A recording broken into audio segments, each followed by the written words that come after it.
الحمد لله رب العالمين والعاقبة للمتقين ولا عدوان إلا على الظالمين أشهد أن لا إله إلا الله وحده لا شريك له الحق المبين وأشهد أن سيدنا ونبينا ومولانا محمدا عبده ورسوله المبعوث رحمة للعالمين اللهم صل وسلم وكرم وعظم وبارك على سيدنا وحبيبنا وشفيعنا وقرة أعيننا ومولانا نبينا محمد وعلى آله وصحبه أجمعين أما بعد فيا أيها الحاضرون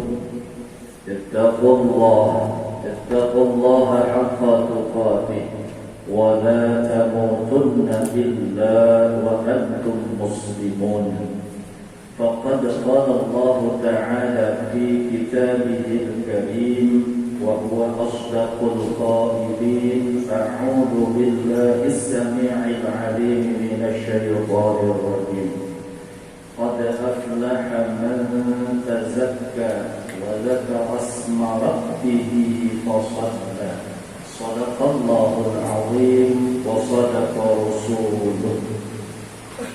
Hadirin yang berbahagia, jamaah sidang sholat Jumat rahimakumullah. Setiap orang pasti menginginkan kehidupan yang berkah. Siapapun manusianya, khususnya adalah kita selaku muslim yang dimana hari demi hari teruslah berganti tanpa permisi, tidak menutup kemungkinan dalam setiap hari ini kita mengharapkan daripada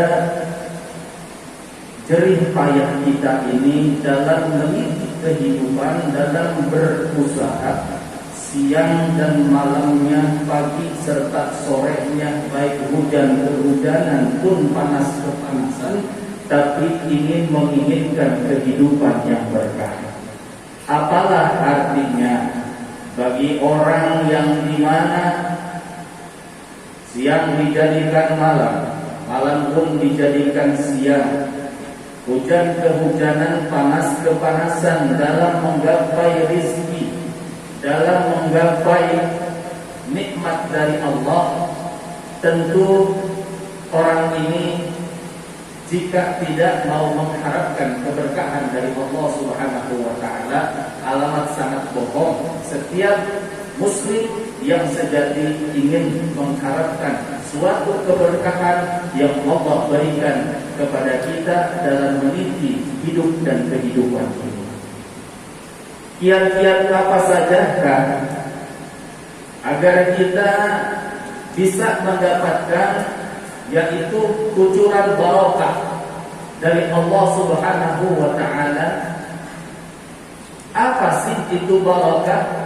Barokah itu adalah ziyadatul khair, bertambahnya kebagusan, bertambahnya kemuliaan, bertambahnya kenikmatan, bertambahnya rizki, bertambah dan bertambah sesuatu hal. Tentunya ini yang diharapkan bagi setiap muslim. Kiat yang pertama yakni adalah agar kita senantiasa bertakwa kepada Allah Subhanahu wa taala. Kalau mau kehidupan kita ini berkah, maka ikutilah yang pertama anjurannya itu harus takwa kepada Allah. Apa sih definisi takwa? Khatib di mana-mana selalu mengajak dan berwasiat dalam hal takwa. Definisi takwa adalah imtitsalul awamirillah wa ijtinabu nawahihi, melaksanakan setiap apa saja yang diperintahkan Allah, juga menjauhi apa saja yang dilarang oleh Allah Subhanahu wa taala. Maka laksanakan dari setiap apa yang diperintahkan Allah jika hidup kita mau berkah. Jauhi apa saja yang dilarang oleh Allah jika kehidupan kita pun juga mau berkah. Apapun itu, Kebanyakan kita hanya melaksanakan daripada larangannya, menjauhi daripada perintahnya. Maksiat dikerjakan, taatnya ditinggalkan. Amal salahnya pun juga dilakukan, amal solehnya sampai ditinggalkan. Kebanyakan di antara kita ini lalai akan takwa kepada Allah Subhanahu wa ta'ala. Untuk apa kita punya rezeki banyak, harta berlimpah, mobil mewah, rumah pun sampai megah, kalau kehidupan kita ini tidak mendapatkan keberkahan? Rezeki banyak, dari rumah, mobil, apapun kita miliki, namun secara psikis penyakit yang Allah berikan ini, hartanya banyak. Tidak sedikit orang yang memiliki harta banyak namun tidak menikmati daripada harta yang dia miliki. Punya anaknya gila misalkan, punya anaknya yang satu jadi pelacur, yang satu lagi rampok, yang satu lagi pembunuh. Hartanya banyak tapi tidak berkah. Karena apa? Mendapatkan psikis penyakit yang dideritanya yang Allah berikan kepada keluarganya. Agar itu semua terhindar, maka kiat-kiat yang pertama selain daripada yang empat, yang pertama adalah takwa dulu kita kepada Allah Subhanahu wa ta'ala.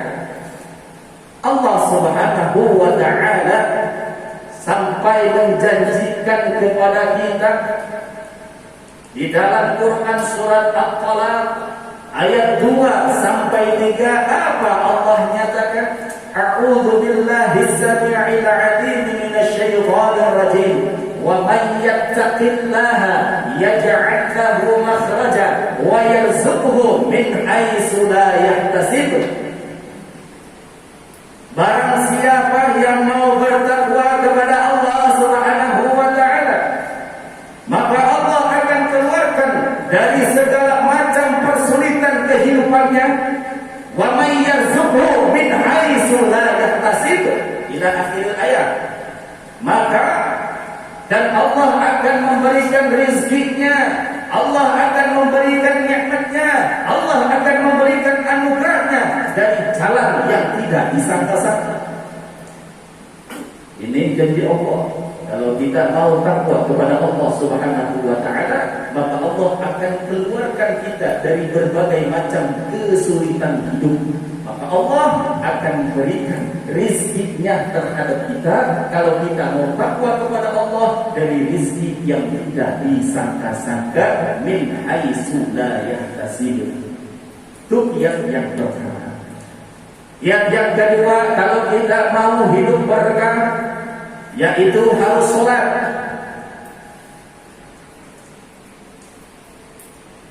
Laksanakan perintah Allah, terutama adalah ibadah yang mahdhah. Sholat yang 5 waktu, ghairu mahdhahnya ibadah yang sunnah-sunnahnya pun juga banyak. Minimal kita melaksanakan ibadah yang wajib, ibadah yang fardu ain, ibadah yang mahdhah, yakni adalah sholat yang 5 waktu. Perbaikilah sholatmu jika ingin kehidupanmu juga diperbaiki oleh Allah Subhanahu wa ta'ala. Allah Jalla Jalaluhu.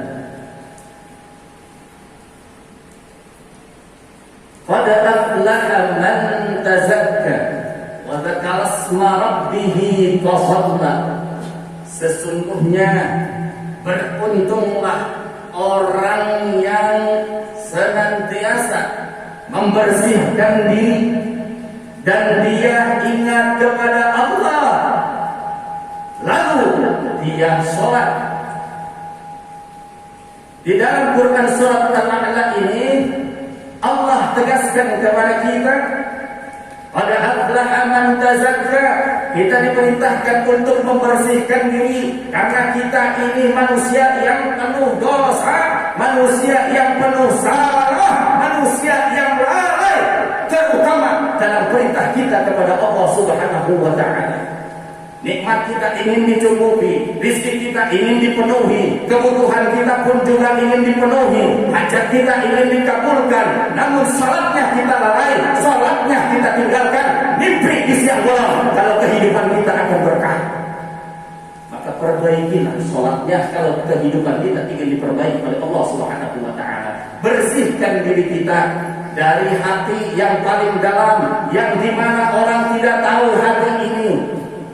Hanya Allah lah yang tahu seberapa besar nilai ibadah kita kepada Allah, seberapa besar nilai sujud kita kepada Allah, seberapa lilahnya kita dalam melaksanakan ibadah kepada Allah Jalla Jalaluh. Di sekeliling kita, kiri kanan depan belakang kita, andaikan melihat, tapi kadang-kadang kita ibadah penuh dengan riya. Sekeliling kita boleh tidak tahu, tapi Allah Maha tahu.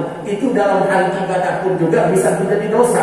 Apalagi yang mutlak benar-benar kita melaksanakan larangan yang tentunya dilarang oleh Allah Subhanahu wa taala, yakni dalam kita berbuat dosa dan dosa setiap hari, saat dan waktu yang kita habiskan untuk melaksanakan larangan-larangan Allah Subhanahu wa taala. Kalau kita mau berbuat sesuatu yang tentunya dilarang oleh Allah Subhanahu wa taala, sekeliling kita boleh tidak tahu, depan belakang kiri kanan kita boleh tidak tahu. Contoh misalkan kita ngamar dengan seorang perempuan, dua orang perempuan yang mungkin di dalamnya pun juga ada khamar. Dosa itu yang kita lakukan misalkan, boleh orang di sekeliling kita tidak tahu, boleh di sekeliling kita tidak melihatnya, orang itu tidak melihat kita, tapi Allah Jalla Jalaluh yang selalu memantau gerak-gerik daripada langkah serta ayunan tangan kita. Percaya dan harus yakin bahwa Allah Subhanahu wa taala mengingatkan kepada kita agar kita senantiasa selalu ingat pada Allah Subhanahu wa taala. Apa kata Allah? Allah tegaskan dalam surah Al-Hadid ayat 4, A'udzu billahi minasyaitonir rajim wa huwa ma'akum aina ma kuntum wallahu bima ta'maluna basir. Dan sesungguhnya Allah bersama kamu, bersama aku, bersama dirimu, bersama kita semua di mana saja kita berada, dan Allah Maha melihat apa yang kita kerjakan. Allah Maha tahu, Allah Maha melihat apa yang kita kerjakan, sekalipun di sekeliling kita tidak melihatnya. Maka seketika kita ingat kepada Allah Subhanahu wa taala dalam hal dosa, jadikanlah muhasabah diri. Jadikan muhasabah diri untuk memperbaiki diri kita saat ini dan sampai seterusnya. Terus ibadah kepada Allah agar kita ini mendapatkan nilai-nilai keberkahan dari Allah Subhanahu wa taala. Wa dzakaras marabbihi fasalla. Seketika kita ingat atas nama Allah Subhanahu wa taala, fasalla, maka dirikanlah salat. Dirikanlah salat. Suatu bukti bahwa kita itu benar-benar menghadirkan setiap saat, waktu, menit, jam dan lain sebagainya. Selalu ingat kepada Allah Subhanahu wa taala. Kalau kita ingat kepada Allah Subhanahu wa taala, laksanakan sholat. Kalau kita sering sholat, sering beribadah, ibadah yang wajib yang kita kerjakan, sunnahnya pun juga kita kerjakan, percayalah bahwasanya orang yang rajin dalam gemar beribadah kepada Allah Subhanahu wa taala, satu waktu pun dia meninggalkan sholat, satu waktu pun dia lalai dalam keadaan sholatnya, meninggalkan dalam tanpa ujur ataupun dalam keadaan mudarat, dalam keadaan udzur syar'i sekalipun, dia tinggalkan sholatnya terasa akan punya hutang. Kalau orang yang terus sering sholat, tiba-tiba dia itu ketinggalan dalam hal sholat, baik itu disengaja pun atau tidak disengaja, terasa dirinya itu punya hutang. As-salatu imadul din, waman aqamaha faqad aqama din, waman tarakaha faqad hadama din. Salat itu adalah tiang agama. Siapa yang mengerjakannya berarti dia telah mendirikan agama. Siapa yang meninggalkannya, dia telah merobohkan agamanya sendiri. Maka daripada itu, kalau kita ingin hidup berkah dan andai jangan sampai kita disebut orang yang merobohkan dalam hal agama, Yang ketiga, kiat agar hidup kita ini berkah, yakni kita ini harus bersedekah. Kita ini harus bersedekah. Jangan takut dengan sedekah yang kita keluarkan. Matematika kita ini tidak sesuai dengan matematika Allah. 1 rupiah kita keluarkan, nilainya akan berkurang. Itu menurut akal pikiran kita, tapi tidak menurut Allah Subhanahu wa Ta'ala.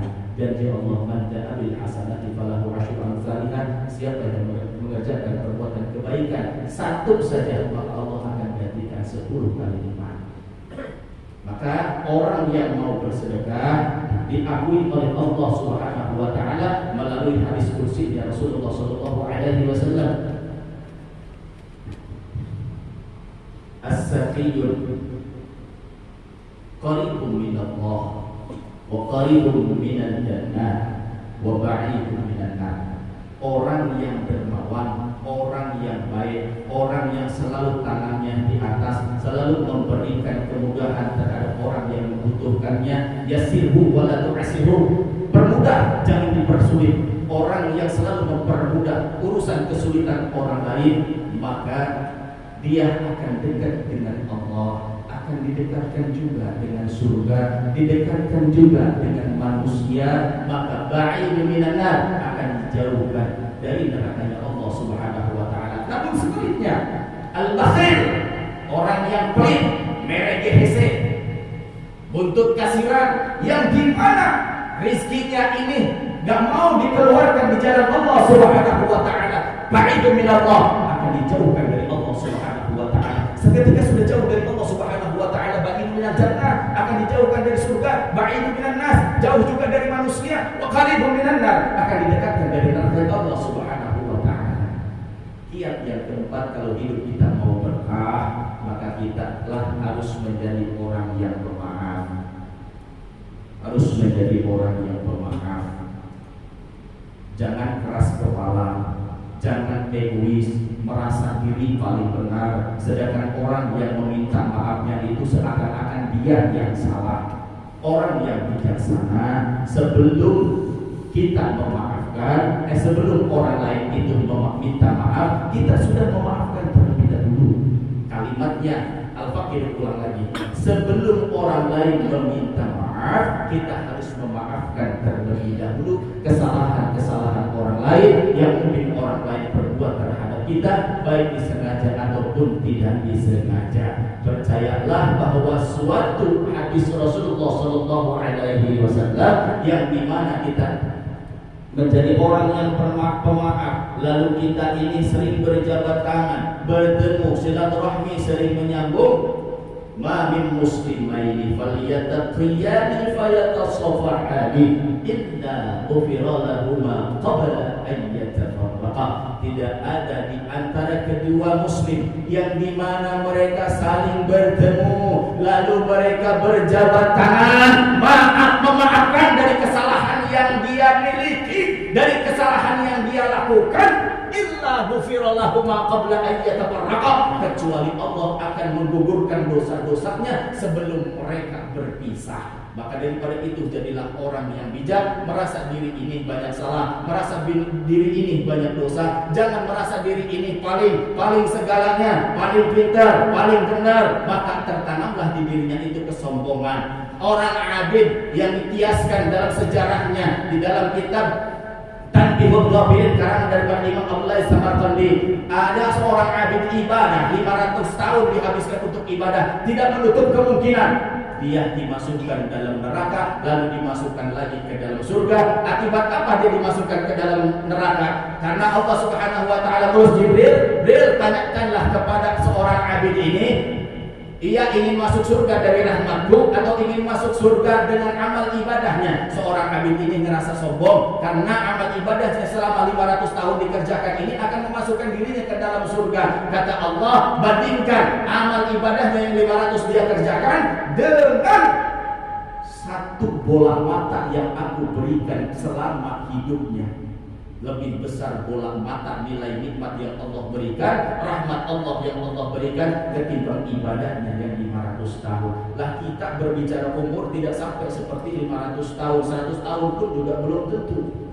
Ingat Rasulullah Nabi kita umur 63 tahun, sekarang kita umur sudah berapa? Yang 40, 50, maka jadilah kita ini seorang pemaaf, sebagai orang yang selalu tersenyum, memaafkan kesalahan orang lain, merasa diri ini yang salah, merasa diri ini yang banyak dosa. Insya Allah kehidupannya pun juga akan selamat, berkah dunia dan akhirat. Amin amin ya Allah ya Rabbal alamin. A'udzu billahi minasyaitonir rajim. Bismillahirrahmanirrahim. Wal 'asri innal insana lafi khusr illa alladziina aamanu wa 'amilus shaalihati wa tawassaw bil haqq wa tawassaw bis sabr. Barakallahu li wa lakum fil Qur'anil 'azim wa nafa'ani wa iyyakum bima fihi minal ayati wal dhikril hakim wa taqabbala minni wa minkum tilawatahu innahu huwas samii'ul 'aliim. Aqulu qawli hadza fastaghfiruhu innahu huwal ghafurur rahim.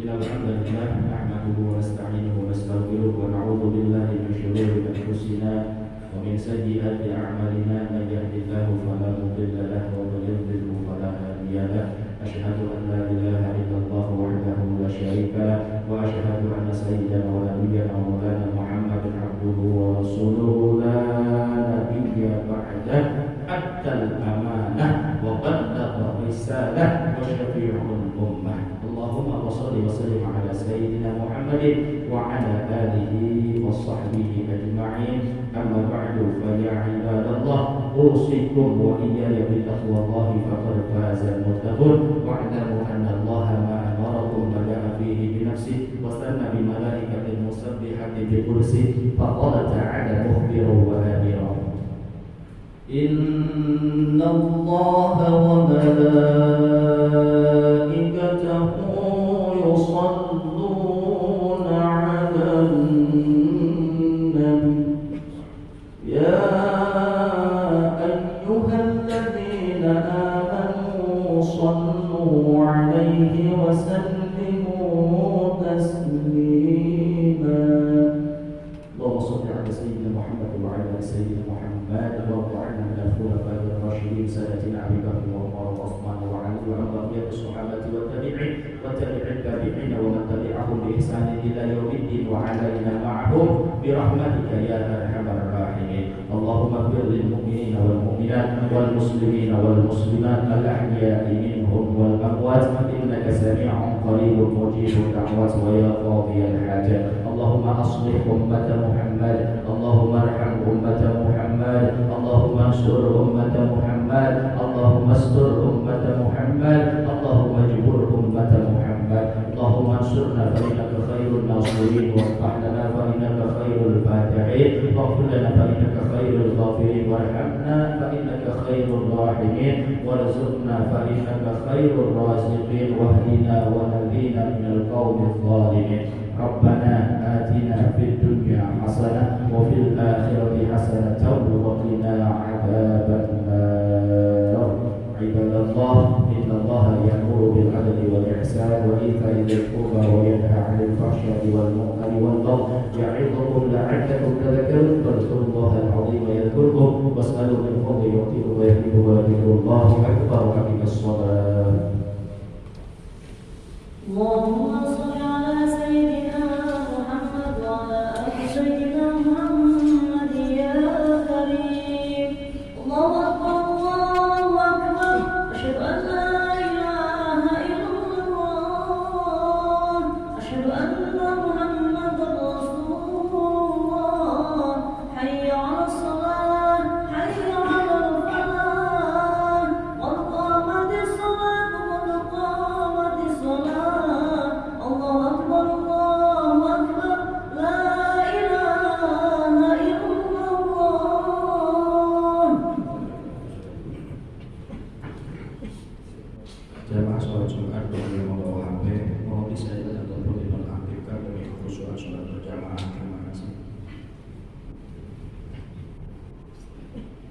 أعوذ بالله من الشيطان الرجيم.